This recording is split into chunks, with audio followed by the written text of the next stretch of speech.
오늘 또 같이 함께 말씀 나누고 함께 기도하는 이 시간에 함께 참석해 주신 모든 분들 하나님의 최고의 축복들이 많은 시간 되길 바랍니다. 특히 또 온라인으로도 같이 함께 바쁘신 일정 속에서도 이 시간들을 기억하고 같이 함께 해주시는 분들 감사를 드립니다. 사실 한국 교회에 한 2번 정도 큰 하나님의 어떤 부흥의 시간표가 있었죠.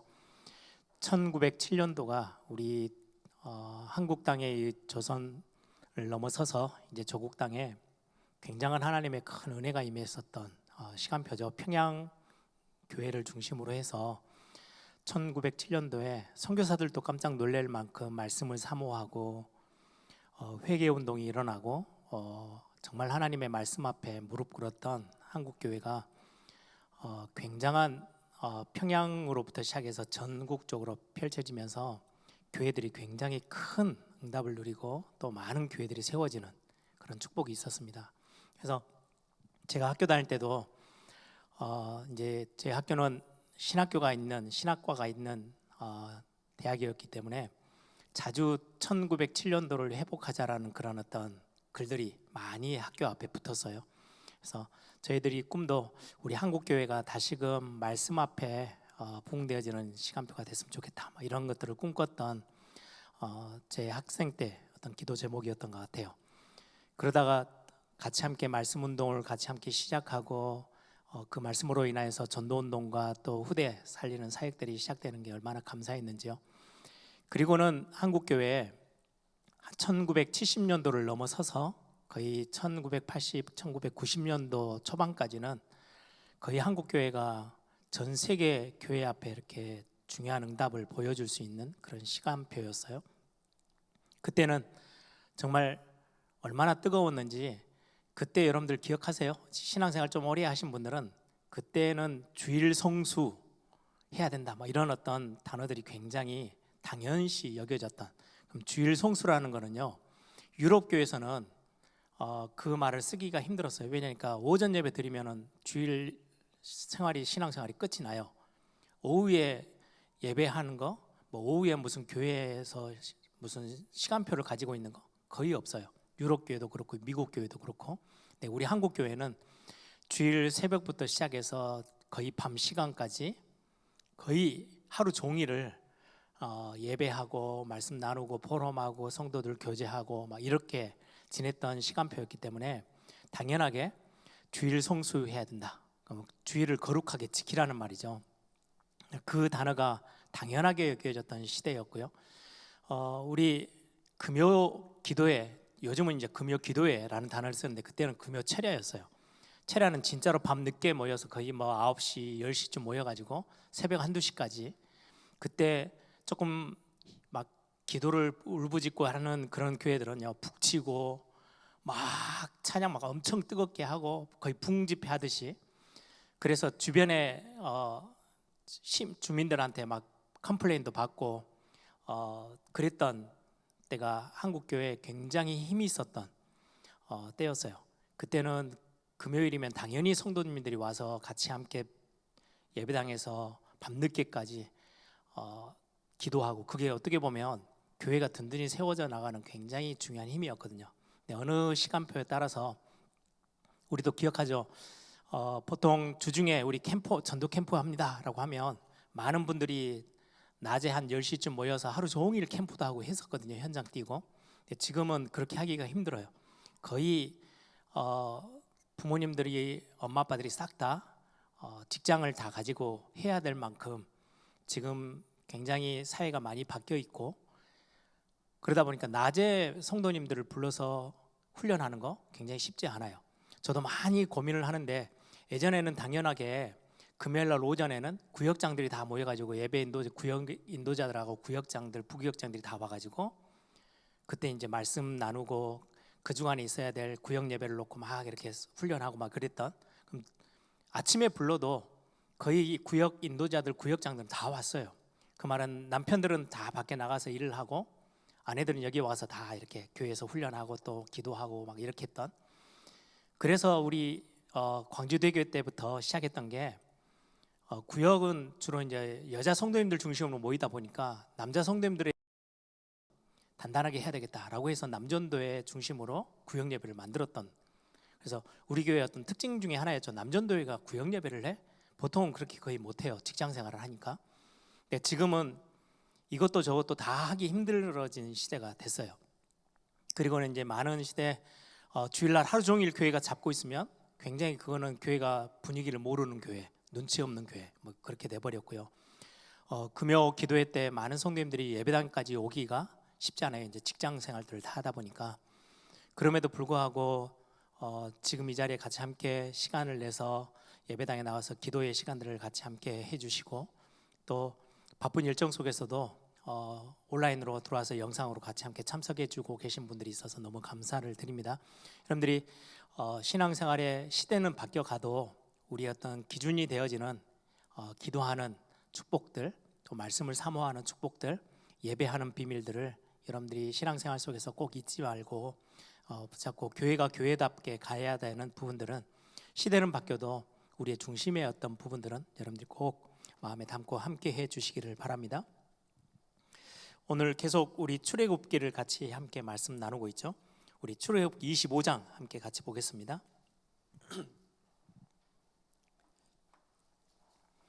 출애굽기 25장 1절부터 9절입니다. 이제 성막에 대한 구체적인 내용들이 나오기 전에 시작하는 서론에 관련된 부분입니다. 성막을 세우기 위해서 어떻게 해야 되는지를 이제 시작하는 부분이죠. 25장 1절에서부터 9절 우리 한 절씩 같이 교독하겠습니다. 제가 먼저 읽습니다. 여호와께서 모세에게 말씀하여 이르시되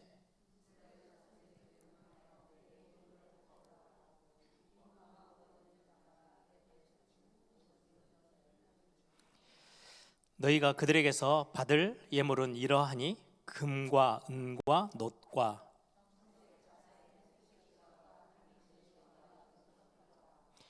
붉은 물들인 수대양의 가죽과 해달의 가죽과 조각목과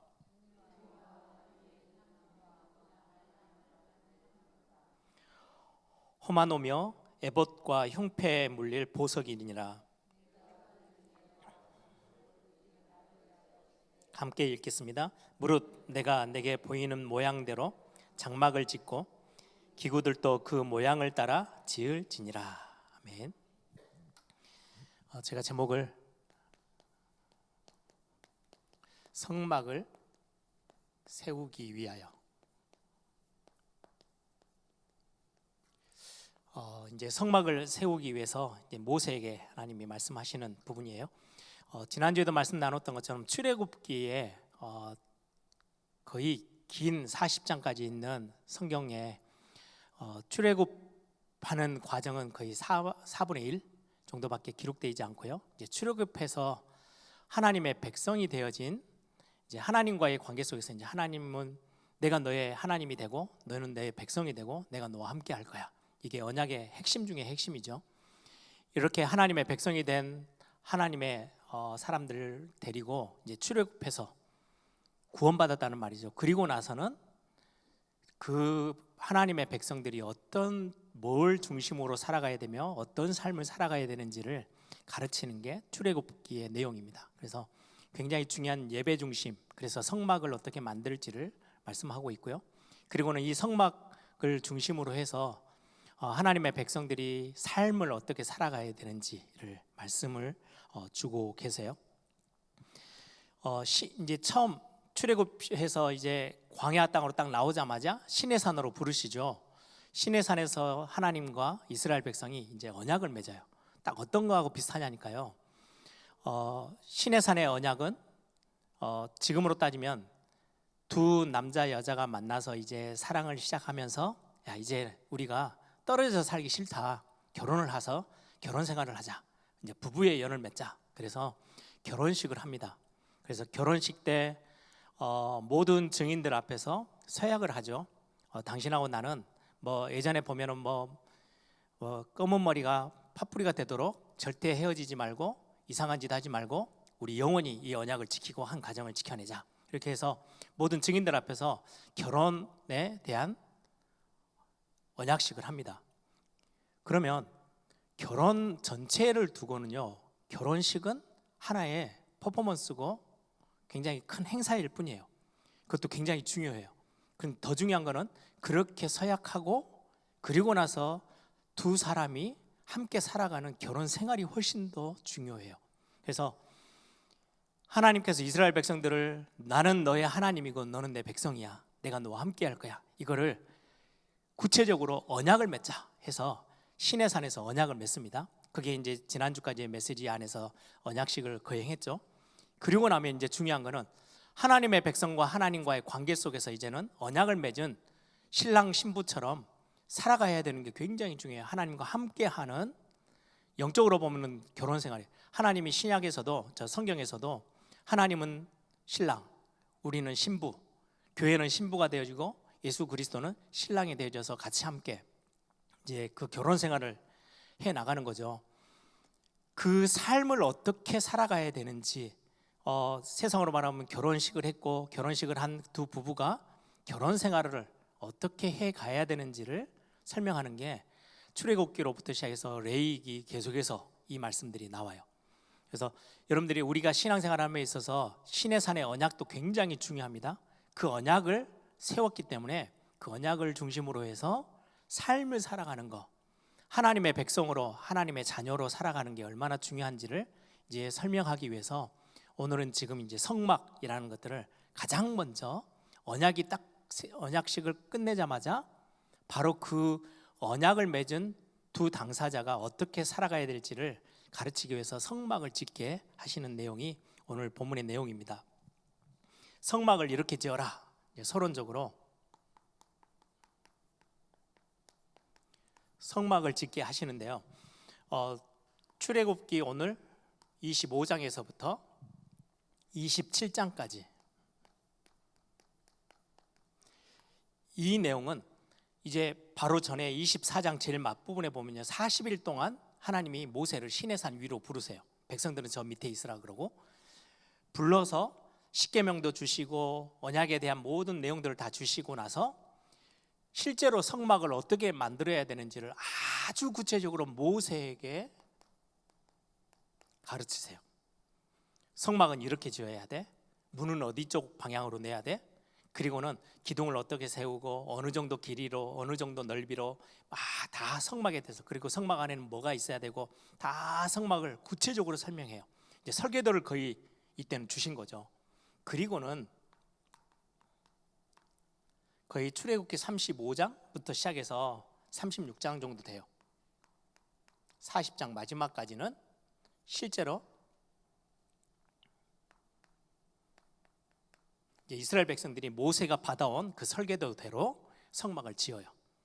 실제 이제 성막을 하나하나 세워 나가는 과정이 출애굽기 이제 마지막 장까지 기록되어지고 마지막 장에서 이 성막을 다 완성하고 하나님 앞에 드리는 모습이 출애굽기의 전체적인 내용입니다.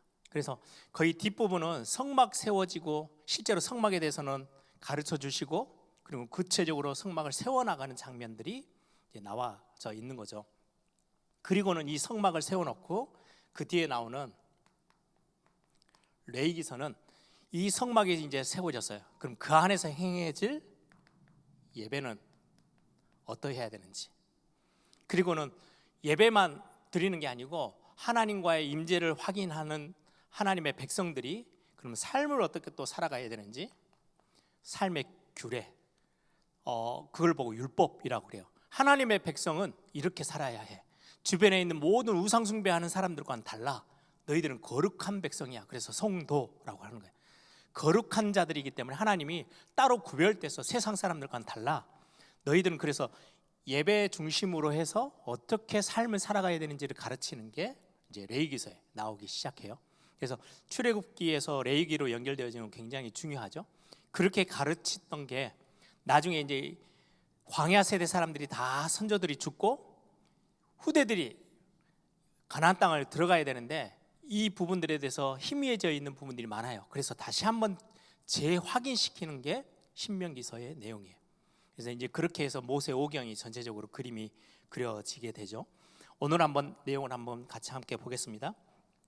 1절부터 2절 보시면요, 여호와께서 모세에게 말씀하여 이르시되 이스라엘 자손에게 명령하여 내게 예물을 가져오라. 여기 예물이 나와요. 지금으로 따지면 헌금과 같은 거죠. 예물을 가져오는데 이 예물은 어디에 쓰는 거예요? 성소를 짓기 위해서. 이 성소는 하나님의 나라를 상징합니다. 그래서 우리가 교회에서 헌금하는 거, 그거는 하나님의 나라를 확장시키고 하나님의 나라를 세워나가는 일에 사용되어지는 게 헌금이어야 해요. 그래서 이건 굉장히 중요한 영적인 원리이기도 하고요. 이렇게 성소를 짓는데, 성막을 지어 나가는데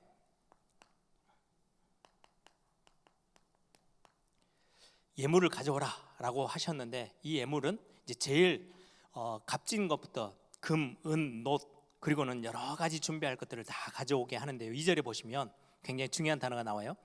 헌금을 하고 우리가 예물을 하나님 앞에 드릴 때에 이스라엘 자손에게 명령하여 내게 예물을 가져오라 하고 기쁜 마음으로, 여기는 기쁜 마음, 또 다른 단어로는요, 자원하는 마음. 그래서 우리가 헌금하는 부분에 굉장히 중요한 영적인 원리가 있어요. 기쁜 마음으로 드리는 거예요. 이거는 억지로 내는 게 아니고 감사함으로, 기쁜 마음으로, 자원하는 마음으로 드리는 게 헌금이에요. 그래서 저에게도 여러 이제 교회 안에 이제 사역들을 이렇게 하다가 어떤 분 이제 장로님들도 저한테 이렇게 이야기를 해요. 목사님, 혹시 이런 중요한 일들을 놓고 교회에서 헌금 강조를 목사님 조금 한 번 정도 헌금에 대해서 조금 강조해 주시면 안 될까요? 근데 맞아요. 헌금을 가르치는 거는 교회가 해야 되고 또 목회자가 해야 될 사역이에요. 그런데 이게 자칫 강조성 있게 들려지면 훨씬 손해다라는 생각 때문에 우리 원로 목사님도 헌금에 대해서는 거의 뭐 이렇게 강조한 적이 거의 없죠. 저도 그게 참 쉽지 않아요, 제 마음에. 헌금에 대해서 설명을 하지만 이게 어떻게 전달될까? 성도님들이 헌금에 대해서 목사가 강단에서 이야기를 하면 어떻게 받아들여질까? 뭐 이런 고민들이 저에게 실제적인 고민이에요. 그러다 보니까 이런저런 헌금에 대해서 막 뭔가 강조하기가 참 쉽지 않더라고요. 성경에서의 원리는, 헌금의 원리는 기쁜 마음이에요. 내가 자원해서 강제성 있게 가져오는 게 아니에요. 그래서 교회에서 헌금에 대한 부분들, 예전에는 그런 게 있었죠. 뭐 얼마 헌금하면 뭐 하나님이 얼마 축복을 주시고, 그거는 굉장히 강제성이 많이 띄어지는 거예요. 실제로 내가 자원하는 심령으로, 감사함으로, 기쁜 마음으로 하는 게 성경에서 가르치는 헌금에 대한 내용이에요. 하나 예를 들면 11조 11헌금은 율법이 아니에요. 하나님이 정한 법이 아니고 믿음에 굉장히 중요한 삶의 원리예요. 처음 시작은 아브라함이 했죠. 아브라함이 멜기세덱을 찾아가서 감사하는 마음으로 하나님 내게 주신 많은 복들을 기억하면서 10분의 1을 줘요. 이 10분의 1은 숫자적으로, 수학적으로 딱 10분의 1 해가 딱 잘라서 계산해가지고 그 개념이 아니고요, 천 열매를 의미해요. 천 열매라는 말은 10분의 1을 드렸다면 천 열매를 드리는데, 천 열매는 이 모든 게 하나님이 주신 건데, 천 열매를 드리면서 내 모든 것, 내가 지금 누리고 모든 사는 것 자체가 전부가 하나님께서부터 받은 겁니다. 그래서 감사하는 마음으로 10분의 1을, 천 열매를 하나님 앞에 드리는 거예요. 그래서 가끔 저한테 누가 그런 이야기를 해요. 목사님, 제 아이가 이제 대학을 졸업하고 직장생활 처음 하면서 첫 번째 받은 월급을 그냥 헌금했대요. 굉장히 기쁜 마음으로 이렇게 설명해줘요. 저도 너무 흡족하더라고요. 천 열매를 하나님 앞에 이렇게 드려지는 거는 그렇게 해야 된다, 안 해야 된다, 율법적인 개념이 아니고요, 내 자원하는 심령으로. 그 렘넌트는 그거를 천 열매처럼 생각해서 했다라는 그 자체가 중요한 거지, 그렇게 하면은 반드시 첫 번째 월급은 드려야 되는구나, 그 말이 아니에요. 11조도 산술적으로 내가 지금 얼마로 100만 원을 받으니까 10만 원을 꼭 해야 돼, 이런 개념이 아니고 내 모든 게 하나님으로부터 시작했고 이게 다 하나님이 주신 거야. 그래서 거기에 대한 감사하는 마음으로 하나님 앞에 드려지는 것, 그게 11조의 근본적인 원리의 의미예요. 그래서 교회의 예물은, 하나님 앞에 드려지는 것은 하나님의 나라를 세우는데 가장 초점이 맞춰져야 하고, 그리고는 이 헌금은 반드시 기쁜 마음, 자원하는, 감사하는 마음으로 드려지는 게 가장 중요한 부분이에요. 그래서 반드시 기억하셔야 돼요. 헌금이라는 거, 특히 11조도 율법적인 개념에서 접근하는 게 아니고 기쁜 마음 감사라는, 그리고 내 삶에서 내 모든 것들이 하나님께로부터 왔는데 그거에 대해서 하나님 앞에 감사히 드리고, 하나님, 이 모든 게 하나님으로부터 시작했던 걸로 내 믿음을, 내 신앙을 고백하는 차원에서 예물이 드려진다라는 거 여러분들이 꼭 기억하시기 바랍니다. 그리고는 두 번째 보시면, 이제 뭘 가지고 이 예물들은 어떤 것들을 가지고 성소를 지어 나갈 거야 라고 하시고는, 이제 8절 9절에 보시면 내가 그들 중에 거할 성소를 그들이 나를 위하여 짓되, 여기 보면 그냥 성소를 지어라 이렇게 하지 않고요, 내가, 하나님이 그들 중에, 이스라엘 백성들 중에 거할 성소, 성막을 짓는데 내가 거할 곳이다. 이 거할 곳이라는 의미의 굉장히 중요한 의미는 하나님이 임재하시겠다는 거예요. 임재는 함께하다는 거거든요. 내가 그들과 함께 할 거야 라는 개념의 의미가 성소라는 성막의 의미입니다. 여기는 하나님이 우리를 만나 주셔서 함께 할 그 장소적인 개념이 성소, 성막이라는 개념이에요. 그래서 오늘 8절에 보면 내가 거할 성소, 언약의 핵심 중에 핵심은 그거죠. 너희들은 내 백성이고 나는 너의 하나님이야. 내가 너와 함께 할 거야. 그 함께 하다라는 것을 구체적으로 체험하고 보여주고 확인하고 누릴 수 있는 공간이 성소예요. 성막. 이게 이스라엘 백성들에게 주신, 굉장히 하나님의 백성들과 하나님이 관계 속에서 만나고 함께하고, 내가 너희들의 어마어마한 뒷배경이야.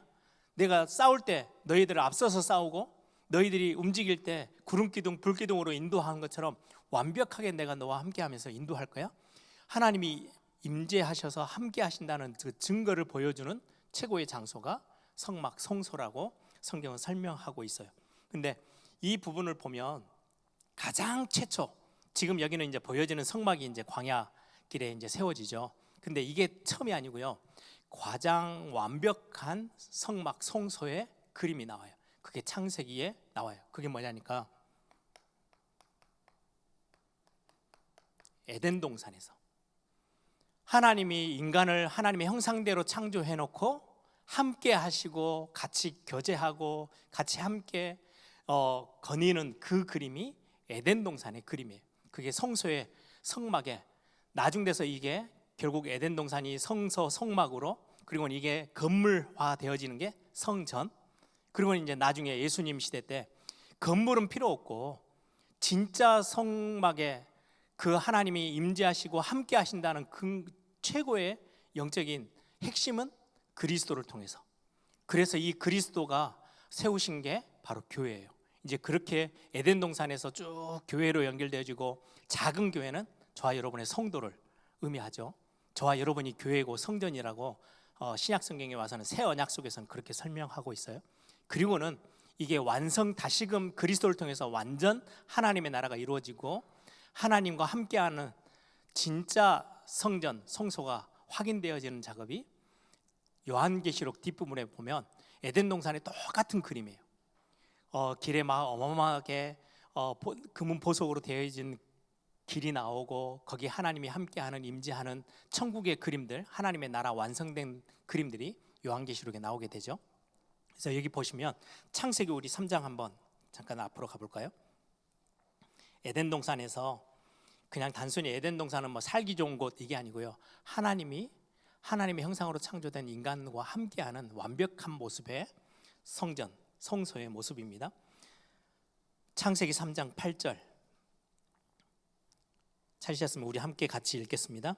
그들이 그날 바람이 불 때 동산에 거니시는 여호와 하나님의 소리를 듣고 아담과 그의 아내가 여호와 하나님의 낯을 피하여 동산 나무 사이에 숨은지라. 여기 보면 동산에 거니시는 여호와 하나님, 동산에 거니시는 여호와 하나님, 그냥 이렇게 우리 전라도 말로 마실 다니는 것처럼 이리저리 이렇게 다니시는 그 개념이 아니고요. 거니시는 하나님이라는 거는요, 함께 자식의 손을 부모님이 잡고 같이 함께 막 동행하면서 이리저리 다니는 그 모습, 그걸 보고 거니신다라고 나와요. 함께하는, 에덴 동산에서는 이 성소에 거할 장소, 함께하고 같이 인도하고 같이 누리고 교제하는 그 관계 속에서 두어지는 그 단어가 이 단어예요. 그런데 여기에서 24절로 가보세요. 3장 24절, 창세기 3장 24절 함께 읽겠습니다. 이같이 하나님이 그 사람을 쫓아내시고 에덴 동산 동쪽에 그룹들과 두루 도는 불칼을 두어 생명나무의 길을 지키게 하시니라. 에덴 동산이 나중에는 성막으로, 그리고는 성전으로, 이 성전이, 이거는 완성된 성전이 아니죠. 솔로몬의 성전부터 헤롯 성전까지 쭉 연결되어지는데, 그 헤롯 성전을 보고 예수님이 이거 다 물어버릴 거야. 그리고는 진짜 부활하신 주님 그리스도를 이 성전의 핵심으로 말씀하고요. 이 그리스도께서 세우신 교회, 그리고 성도, 저와 여러분을 성전이라고, 하나님이 함께 거하시는 장소, 거할 장소로 성경에서는 말씀하고 있어요. 이게 결국은 요한계시록에서 완전히 새 하늘과 새 땅으로 회복되어지죠. 그런데 오늘 본문에 보니까 에덴 동산에서 죄를 짓고 타락한 인간이 쫓겨나게 돼요. 그래서 오늘 보면 저 24절 보면 에덴 동산 동쪽에 그룹들과 두루 도는 불칼을 두어서 지키게 해요. 내쫓아요. 에덴 동산 동쪽으로 그 타락한 인간들을, 아담과 하와를 내쫓고는 동쪽의 문을 이제 다시금 들어오지 못하도록, 생명나무를 건드리지 못하도록 천사들을 동원해서 지키시고, 이제는 그 타락한 아담과 하와를 중심으로 나중에 가인은요 계속 동쪽으로 이전해서 가서 결국은 뭐까지 이루냐니까요. 네피림, 창세기 6장, 나중에 11장에 바벨탑까지 세워요. 예를 들면 에덴 동산에 이쪽이 동쪽이라면 이제 동쪽으로 내어 쫓겼어요. 죄를 짓고 계속 이쪽으로 가는 거예요. 그럼 무슨 걸 의미해요? 하나님이 임재하시는 이곳에서 점점 멀어지고 있는 인간의 모습이에요. 동쪽으로 이주하고 또 동쪽으로 하면 반대로 가지 않고 쫓겨나온 데서 계속 더 멀리 가는 거예요. 이게 하나님과의 관계 속에서 굉장히 멀어지는 내용들이 성경에 어떤 간접적으로 보여주고 있어요. 그리고는 여기 문을 딱 막았어요.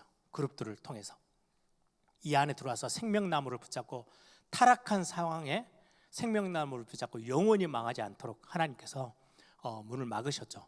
그리고는 나중에 성막을 짓는데 문을 만드시는데요, 이 성막의 문이 어디에 있는지 아세요? 한번 볼까요? 출애굽기 27장, 우리 아까 읽었던 출애굽기 25장에 바로 조금 더 넘어가시면 27장 13절부터 15절,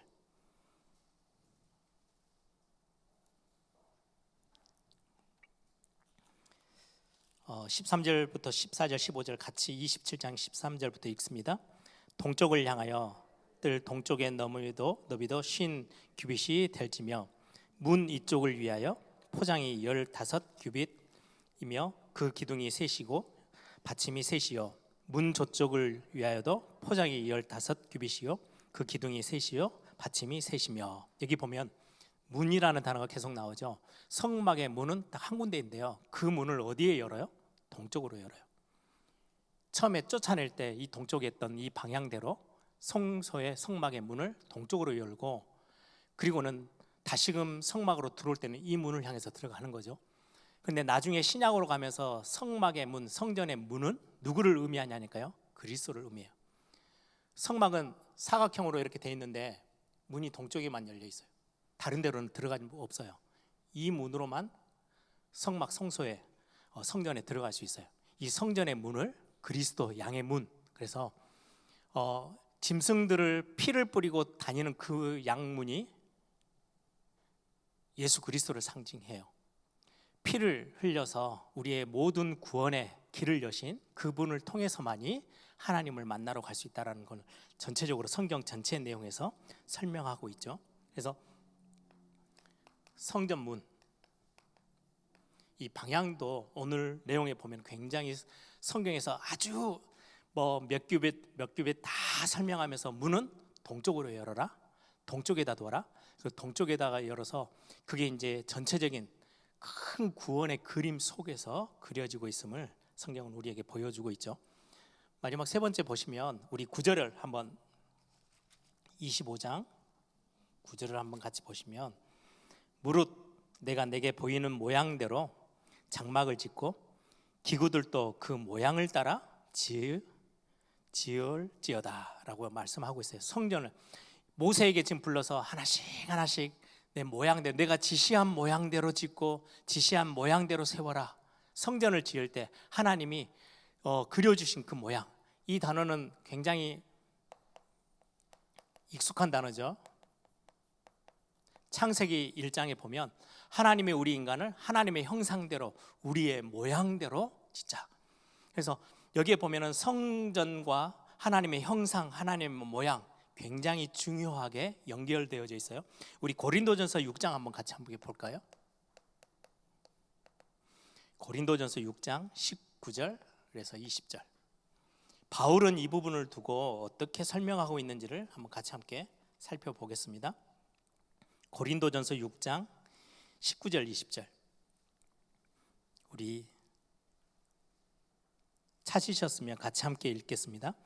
너희 몸은 너희가 하나님께로부터 받은 바 너희 가운데 계신 성령의 전인 줄을 알지 못하느냐? 너희는 너희 자신의 것이 아니라 값으로 산 것이 되었으니 그런즉 너희 몸으로 하나님께 영광을 돌리라. 하나님의 형상대로 지음받은 우리 인간이 타락해서 완전히 하나님을 떠났어요. 그리고는 하나님께서 출애굽한 이스라엘 백성들처럼 구원하셔서 하나님의 백성으로 하나님의 자녀로 다시금 삼으셨어요. 그리고는 하신 말씀이에요. 예전에 너희들은 성전을 어떻게 해요? 하나님의 형상대로, 하나님이 말씀하시는 그 모양대로 지어라 라고 했을 때 성전된 우리에게도 적용되어지는 말씀이에요. 하나님의 율법, 하나님의 말씀과 예배 중심으로 살아가면서 하나님이 처음 우리에게 그려주셨던 하나님의 형상대로 우리가 만들어져 가고 세워져 가는 거, 성전을 여기에 보면 바울이 그렇게 말을 하죠. 너희 가운데 계신 성령의 전인 줄, 너희가 하나님의 전이야, 성전이야. 너희들은 성전이어서 너희들의 몸을 통해서, 너희들의 삶을 통해서 하나님께 영광을 돌리는 자로 세워져야 해 라고 말씀하고 있고요. 하나 더 볼까요? 에베소서 2장 20절에서 22절. 교회에 관련된 말씀을 하고 있어요. 에베소서에 2장 20절에서 22절 같이 함께 읽겠습니다. 너희는 사도들과 선지자들의 터 위에 세우심을 입은 자라. 그리스도 예수께서 친히 모퉁이 돌이 되셨느니라. 그 안에서 건물마다 서로 연결하여 주 안에서 성전이 되어가고 너희도 성령 안에서 하나님이 거하실 처소가 되게 하여 그리스도 예수 안에서 함께 지어져 가느니라. 저와 여러분이 신앙생활하는 모습의 비밀이 뭐냐니까요. 성막을 지을 때 하나님이 내가 지시한 모양대로 성막을, 성전을 지어가. 그래서 그렇게 세워가야 돼. 그래서 굉장히 긴 장에 출애굽기 25장에서 27장까지 어떤 모양으로 세워져 가야 되는지가 설명되어지고 있어요. 그래서 우리가 나중에 성막에 대한 내용들을 배울 때는요, 성막에는 무슨 물두멍이 있고 뭐가 그게 별로 중요한 게 아니고 그 안에 그 모습이 우리의 삶의 모습들을 가르쳐요. 하나님의 자녀로서 살아가는데 우리는 하나님의 성전으로 부르심을 받았어요. 이 성전으로 우리는 다 깨어지고 타락돼서 하나님 앞에서 완전히 망가진 우리를 다시금 그리스도께서 하나님이 함께 하실 수 있는 성전으로 우리를 세워놓고 오늘 바울은 뭐라고 말하느냐? 그리스도 예수 안에서 함께 지어져 간대요. 다시금 하나님의 형상대로 회복되어지고 새롭게 다시금 하나님이 원하시는 모습으로 지어져 가는 거예요. 그게 우리의 신앙생활이라고 말씀해요. 그래서 우리가 출애굽기에서 성막을 공부할 때 그냥 단순히 성막은 이렇고 저렇고 지식적인 부분을 넘어서서 뭘 우리가 배우냐니까요. 하나님이 우리를 성전 삼고 함께 계시는데 하나님이 우리를 다시금 회복하시는 구원받은 하나님의 자녀들의 우리의 삶의 모습까지도 어떻게 하나님이 어떤 모습을 원하시는지 그게 이제 성막에 대한 내용들을 하나씩 하나씩 보다 보면 우리가 신앙생활을 이런 것들을 놓치면 안 되는 거구나, 이걸 붙잡고 다시금 새롭게 우리를 회복해 나가야 되는 거구나라는 것들을 우리는 함께 배울 수 있습니다. 그래서 그리스도 안에서 성전으로 지어져가는 성도의 삶, 예배 생활을 통해서 또 말씀을 통해서 우리가 어떻게 다 깨어진 우리가 다시금 하나님이 우리와 함께 하시는 성전이라는, 그리스도께서 교회를 세우시고 그리스도께서 성도들을 부르셔서 성전 삼으셨잖아요. 교회가 어떤 모습으로 가야 되는지, 하나님의 자녀들의 삶이 어떻게 가야 되는지를 성막 안에 굉장히 중요한 내용이 담겨져 있어요. 그래서 그런 부분들을 여러분들이 계속해서 함께 보시면서 앞으로 25장부터 27장 뒷부분을 쭉 보면 성막이 나중에 이제 그게 더 확대되어져서 성전까지 되어지죠. 이 성전이 하나님이 어떤 그림으로 그려 나가시는지를 우리가 보면서 좀 확인하면 신앙생활에 있어서 굉장히 중요한 모습들을 우리가 회복하게 될 것입니다. 그래서 그 부분은 신앙 구원을 받기 위해서는 어떻게 해야 되냐가 아니고요, 이미 구원받은 하나님의 자녀들이 예배 생활과 그리고는 성화의 과정을 가게 되는 모습들. 그래서 사실은 아담과 하와에서 완전히 깨어졌던 게 동쪽으로 계속 죄를 짓고 하나님과 멀어지고 있는 거의 극치가 바벨탑 사건이잖아요. 완전 망해버렸어요. 그때 하나님은 아무 조건 없이 아브라함이라는 한 사람을 택하시고 아브라함의 그 후손에서 하나님의 나라를 다시금 세워나가요. 그래서 아브라함의 후손들을 애굽에 넣어서 큰 민족을 이루게 만들어요. 한 나라를 이루게 만들어요. 하나님의 나라를 보여주기 위해서. 그리고는 출애굽 어린 양의 피를 바른 그날 건져내셔서 구원받은 하나님의 백성으로 삼고 신의 산에서 하나님의 백성으로서 언약을 하고, 그리고는 그 언약 백성들이 어떻게 살아가야 되는지, 그리고 그 골이 마지막은 아브라함의 후손을 통해서 오실 그리스도에 대해서 어떻게 하나님의 나라가 완성되어져 갈지를 설명하고 있어요. 그래서 전체 성경 큰 그림 속에서는 하나님의 나라와 또 하나님의 언약과 이런 그림 속에서 성경은 기록되어지고 있고 쓰여지고 있음을 우리가 성경을 통해서 확인하면 아주 큰 응답의 그림들을 보게 될 것입니다. 그래서 앞으로 몇 주 동안의 성막에 대한 어떤 내용들을 배울 때는 그냥 단순하게 지식적인 내용, 성막은 이렇대가 아니고 그 안에는 우리 하나님의 성전된 우리가 하나님이 원하시는 모양이 어떤 모양들인지, 뭘 회복하시기를 원하시는지를 성경은 아주 구체적으로 다뤄지고 있어요. 그 부분들을 우리가 함께 배우는 시간이 됐으면 좋겠습니다. 이 시간만 다 같이 한번 기도하십시다.